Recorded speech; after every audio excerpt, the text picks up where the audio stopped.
So here is a place in which we departed from the statute, and I imagine you'll want to ask me questions about this. The statute suggested, or required, I should say, that there be 4 ratings that teachers might earn as a function of all of this being assembled. They'd have a set of practice data about their teaching. They'd have the product of their students' learning, and somehow that would get combined. And by the way, that can't be combined arithmetically, so there's no formula for this. These aren't numerical scores one just combines, but one has to, and I can talk with you about that, combine those so that you have an overall rating of the teacher's effectiveness. We chose to recommend that the state adopt a 3-category system, not a 4-category system. Most states use a 4-category system in which the categories are highly effective, effective, minimally effective, and ineffective. Sometimes the names for those vary slightly, but that is the spirit of those. We had 2 reasons for not recommending the 4-category system. The first is that the measurement error involved in making those category distinctions is very great. A simpler way to say that is the chances that you will misclassify a teacher are very high.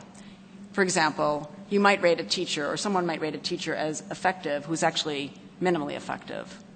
Or something that might produce a lawsuit, rate someone as minimally effective who's actually effective. When we looked at data and we saw lots of these, there are many ways in which the measurement error of making these 4 categories is huge. What you can do reliably is you can isolate the tails. So you can more reliably identify the teachers who were in the very ineffective category.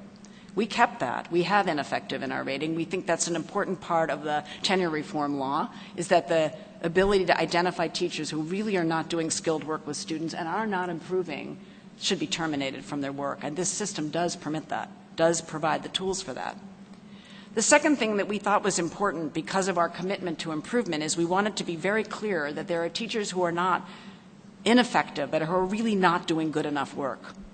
That is, let's imagine what that means. Some of their observations are pretty good, but lots of them are not.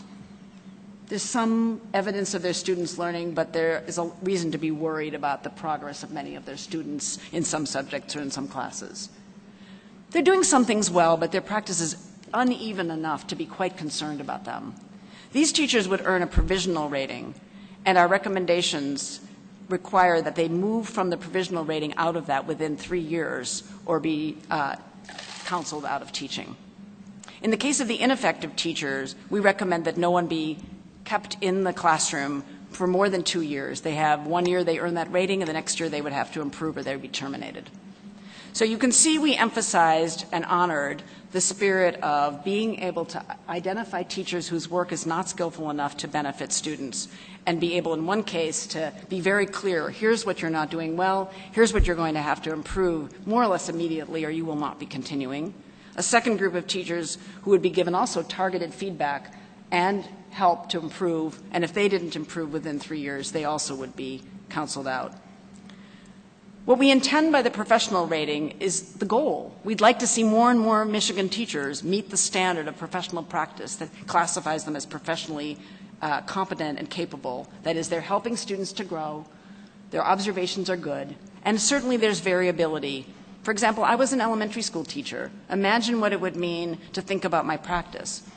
At some years, I was quite a good math teacher. I was a less good social studies teacher, although not a terrible social studies teacher. And in some years, I had students who were more challenging to me than others. But I was consistently professionally capable, and my students grew. The professional category will include people who will necessarily have some variation in their work, but they are doing good work with students. And we chose to emphasize that as a target and to ensure that every single teacher every year gets an improvement plan. We wanted to move away from the idea that you can kind of get into a category like highly effective, which suggests you're done. You don't really have to improve. It's like getting an A+ at the University of Michigan, which, by the way, I don't give.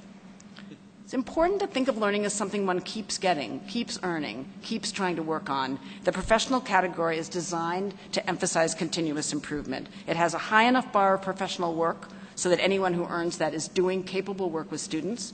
But every year, a teacher who earns that rating gets a set of very focused feedback about what he or she needs to improve in the coming year.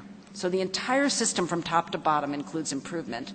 But provisional and ineffective includes teeth, which say, if you're not improved within a time frame, you won't be continuing to work with children. I think this is a very important part, and we understand that we departed from what you requested. But the two issues that led us to this were, again, the measurement error entailed in the four-category system that worried us greatly, and our commitment to an improvement-oriented system that would make improvement the focus throughout the system, not the sorting of teachers into likely unreliable separations.